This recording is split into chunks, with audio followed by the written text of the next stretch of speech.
Have you ever wondered how doctors understand what's happening in someone's mind? How do they figure out if someone is struggling with their thoughts, emotions, or even perception of reality? The answer might surprise you. It's all about something called the Mental Status Exam, or MSE for short. Today, we're going to dive deep into the MSE. I'll explain what it is, why it's so important, and how doctors use it to understand a person's mental state. But don't worry, I'll make it super easy to follow and keep it interesting. Ready? Let's go! The MSE is like a snapshot, a way for doctors to get a quick look at someone's mental health. It helps them understand what's happening with their thoughts, emotions, and behaviors at that moment. Why do they do it over and over again? Well, by looking at the changes over time. Doctors can get a clearer picture of a patient's progress or challenges. To remember everything that the MSE covers, we use a simple trick, the word aseptic. It stands for appearance, behavior, speech, emotion, perception, thought content, insight and judgment, and cognition. Let's break that down one step at a time so it all makes sense. First, doctors observe the person's appearance and behavior. This is important even before the conversation starts. How someone looks and acts can tell you a lot about their mental state. Are they moving unusually? Do they look disheveled or perhaps injured? Do they seem alert, or are they sluggish and hard to wake up? Doctors also pay attention to how a person behaves. Are they cooperative, suspicious, or maybe distracted? Their behavior can give important clues about what's going on in their mind. Next step, speech. A person's speech can reveal a lot. Doctors will pay attention to things like how fast or slow someone talks, if their speech is clear, or if it sounds slurred. Are they talking a lot or saying very little? The way a person speaks can help doctors figure out if something's off. Now let's talk about emotions, but there's a twist here. Emotions are divided into mood and affect. Mood is how someone feels over a longer time, like being sad or happy for days. Affect, on the other hand, is how emotions show up right then and there. Like if someone is laughing while saying they feel sad. Doctors need to know if the mood matches the affect.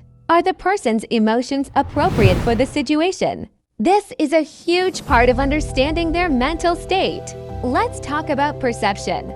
This one is really interesting. There's also something called illusions. This is when you misinterpret something real, like thinking a tree branch is a person. It's not as serious as hallucinations, but still an important clue for doctors.